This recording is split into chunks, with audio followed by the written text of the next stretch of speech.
Hello, 1030 students, and welcome to our third ever computer programming tutorial. You're going to want to start again where you started the other day, and that is by starting a new Java program.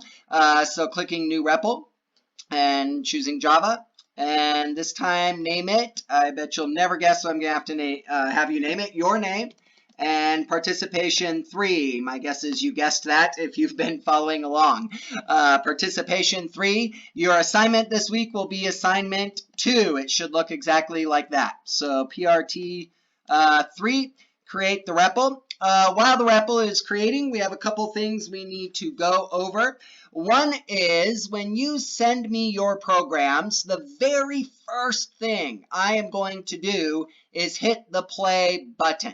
Right up here. It says loading now, but I'm going to hit the play button, and if it does not play down here exactly how I wanted it, you're getting a 0.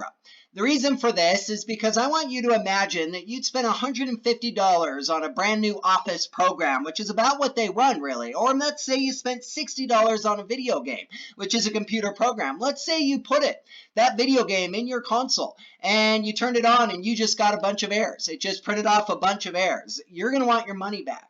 It is very important to me, and I think it's very important to you, and I think it's very important to the entire computer science industry that you write programs that actually work, right? So this isn't working, so I'm going to restart it and reload the page. So before you turn it in, make sure you actually hit the play button and make sure it's error-free, it's actually running. If there are errors, it will tell you where the errors are. Let me give you an example real quick. I'm just deleting a semicolon here. That's all I'm doing, deleting a semicolon. Now I'm going to hit run, and it's going to give me an error down here, and it's going to say main Java 3 error. We expect a semicolon. See that? Semicolon expected. And then they'll even draw a little line here where you need that semicolon. Really easy to just add the semicolon back. So they will tell you where the errors are in your code. I know it looks a little bit confusing, but if you slow down and just read it, you can figure out where your errors are. So make sure your programs actually run. The next thing that is just really good practice is to write comments on every line. I apologize, I haven't been a good teacher, I haven't been doing this, but really every single line of code needs a comment. In the industry, in computer science industry, this is because multiple people work on a program, so it will help the other people working on your file to know what you were doing when you created this program. In education, internet cheating has become such a big deal. It's the only way that I know that you're actually learning is if you put in your own words what each line of code does. And so I'm not expecting a lot. I'm not expecting paragraphs. I'm just expecting a few words per line. Things like this names the file. Things like that, right? Things like these are the attributes of the file. Make sure they're in your own words. This says hello world, right? Because we should all be polite and say hello, right? Or something like that. So every line needs a comment. Use comments on every line after the actual code. It's just really good practice. It's called etiquette in the computer programming word, and your boss will love you if you do that, and I will give you full credit if you do that. So those are just two introductory things. Now let's get to today's lesson. Today's lesson, I'm going to teach you two things. The first thing I'm going to teach you is how to use Java to actually get user input, to actually get the user to put information into your program. And then the second thing I'm going to teach you is how to build conditional branches based off of that input. Conditional branches are my favorite part of computer programming. It's really fun to map out all these possibilities and plan it all out and give the computer some weird things. So I love conditional branching. So right up here, we're going to start with line 1. This is for how to do input, and we're going to type import, and then we're going to say import the scanner. Actually, we're not going to say that quite yet. We are going to say import java.util.scanner with a capital S, and then a semicolon. What the import command does is it will pull commands and things and variables from another file over to your program and give your program permission to use them. And so when I'm saying import the Java utility scanner, which is what that's short for, I'm referencing another Java file that's in every single Java file that's out there, and it's called scanner, and it allows the computer program to scan the things that the user has typed in and save those to variables. So standard, by the way, computer programming is you do your import commands first. Import is always first, then you do the class, and then you name your variables, and then you do your loops and conditional branches and functions and all of that. So I'm going to practice good etiquette here and give a comment and say this imports the scanner. So good etiquette, made a comment. So then I'm actually going to delete line 5 because once again, we don't need line 5. Just make sure you delete that. In fact, every program you send me, delete that. And now I'm going to show you how to use the scanner to save input that somebody has put into your program. So the first thing we need to do is type scanner. That calls up the scanner file. That says, okay, I'm getting ready to use the scanner file. The next thing I'm going to do is name a variable. And I'm going to name it object, and I'm going to say it equals a new scanner that the system has brought in, or that has been typed into the system. So I know that's confusing. Later on, you'll learn kind of why it's that way and what all that looks like. But right now, just know we're naming a variable and saying save into that variable whatever the user types in to next. So that's what we're doing. So save into object whatever the user types. Is what we're going to type there, whatever the user types. So good commenting. So save into the variable object whatever the user types. So then we're going to prompt the user. You guys know how to do this by now. We're going to use system.out.println. And right now we're just going to say, what is your name? What is your name? Semicolon. And then we are going to name a string. And we're going to name it name, named a variable name, and it's going to be a string. And we're going to say object.next line, and then we need double parentheses. Once again, much later in computer programming, you'll learn what we're doing here. But right now, all you need to know is that what they typed in was saved to object. Now we're taking object and saving it to whatever the name is. So there we go. And now we can do a outprint, and we can use concatenation. Remember, one of my favorite things to say. And we can say hello, and then plus name, plus, and then how are you today? Actually, we won't say that because then they'll be tempted to type more things into the system. We don't want them to do that. We're just saying my name is, and we're going to name my computer a female. Computadora. My name is Computadora. Very cute name for a computer. So there we go. Now let's test it out. We'll run it. Hopefully we won't get any errors down here. And it should in a few seconds ask me what my name is. Oh, we did get an error. You know what? Because I said equals instead of plus. So once again, they tell you exactly. They said an unexpected thing on this line. They actually were a little bit off. That happens. But they at least told us what line it was on, so I could see it and fix it pretty easily. There we go. What is your name? My name is Kevin. And then it will say, hello, Kevin. My name is Computadora. So very wonderful name. So that's how we do systems in. Now let's get to conditional branching.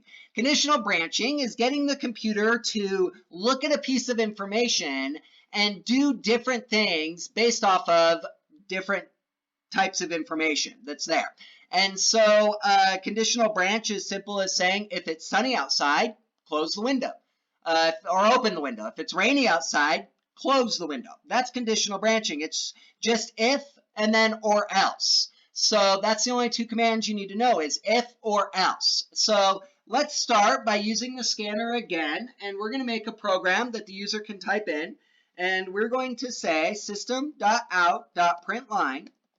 We're going to say we are stuck indoors. Everybody's stuck at home, inside right now in the world. What is your favorite indoor activity? Now, they could type in whatever there, so we're going to limit their options to make life easier on us. We're going to say type 1 for TV, type 2 for board games, type 3 for staring into the void. There we go. We're just going to do 3 options in the interest of time. So I don't know what's your favorite activity at this point. If you're watching TV, playing board games, or staring into the void. I've been doing a lot of staring into the void myself. Actually, I should put in here making videos for computer classes. That's actually all that I've been doing, and writing sermons too. So we're going to ask them that, right? And then we already have our scanner object set up here, so we don't need to redo that. Now we need to just say integer. And then we're going to say activity, we'll name it activity, equals object dot. Now here's where things get tricky. We actually need to type next integer. We have to tell the scanner class up here what type of data to look for. So string, here we said, and I didn't do a comment there, so let me do a comment here. Here we said the next words the user types. That's what we said here. Save that to the variable. Next line is code for the next words. Next integer is code for, and we still need double parentheses, is code for the next integer. The next whole number they type will be saved to the activity object. So now, just so I could show you guys, I'm going to print it out real quick. And I'm just going to say print activity, right? And we'll see if I get any errors this time. So it's going to ask me what my name is. Oh, I forgot to put a semicolon there. Once again, they told me we expected a semicolon right where the arrow is. So once again, they're being nice. They told me where the error was, and I said, you are right. I should have put a semicolon there. I confess, and I repent in dust and ashes. Okay, now it's working. What is your name? My name's still Kevin. Her name's still Computadora. And now I'm just going to type a random number. I'm going to type 3, and it's going to say 3 back to me. So you guys see what I did there? And so I'm going to call this request. So I typed in a number. I say it's saved to activity. Then I print activity back out. But now let's do some conditional branching based off that number. So we're going to type if. If in computer language means, wait for it, if. It means if. If means if. It means if. I might put a question on your quiz this week and say, what does if mean in computer language? And it means if, right? So if, and then in parentheses, we have to name a condition. So if activity, and then in computer language, we have to use 2 equals. 1 equal makes a variable. 2 equals specifies a condition. The way that I remember this, guys, is whenever I type it, I think in my head exactly equals. Activity has to exactly equal, and that helps me remember to type 2 equals. However you remember it, remember 2 equals there. There will be a question on the quiz where I ask you to debug a line of code, which means fix a line of code, and there will be 1 equals in the if column, and you will have to add another equals. That's very important that you do 2 equals. If activity exactly equals 1, we're going to start with TV. Then we open up a new section of code with the curly brackets. Curly brackets makes a new section. And then we're going to system.out.println, and we are going to say, great, do you want to watch The Office? I know a lot of people have been watching The Office again when they're stuck indoors. So Office is a hugely popular show. I love that show. So do you want to watch The Office, right? So there we go for 1. Now, if that's all we say, then if the activity didn't equal 1, it will just skip over that to whatever's next in my code, which is fine. So if I only use 1 if, that is in breaking and said only do this if this condition is true. This condition right here. If not, just skip down to the next line of code. So if after that, if after I've closed out the if statement and commands, if I'm outside of that, and I say system.out.println, and I say, what else do you like? And then I run it. And let's run it. It's going to ask me my name again and introduce itself again. Forgetting those dumb semicolons. See, guys, I do it too. So luckily enough, we have errors down here that tell me what's going on. So what's my name? It's still Kevin. I'm going to type 4, and it's going to say, what else do you like? Right? It's going to print out 4 and say, what else do you like? I'm actually going to delete line 13 here because that's going to complicate things. So here I'm going to say specifies a condition based off the variable activity. And so notice it just skipped over it. If I would have said 1, it would have said, great, do you want to watch The Office? And then it would have said, what else do you like? So let me actually show that to you guys real quick just so you understand what I mean. So what is your name? Still Kevin. Oh, I typed it up here. Oops. Make sure you actually clicked in this box, right? So now I'm going to say 1, and it's going to say, great, do you want to watch The Office? What else do you like? Do you see that? So the way that I keep that from happening is I use else and else if, which I'm giving the computer another option. If just gives them one option. If the option's not true, it just skips over it, right? Else if gives another option. So we'll say else if, and in parentheses, we have to specify the new condition. If activity exactly equals 2, right? And 2 up here was board games. We'll say system.out.println, and we'll say, do you want to play chess, right?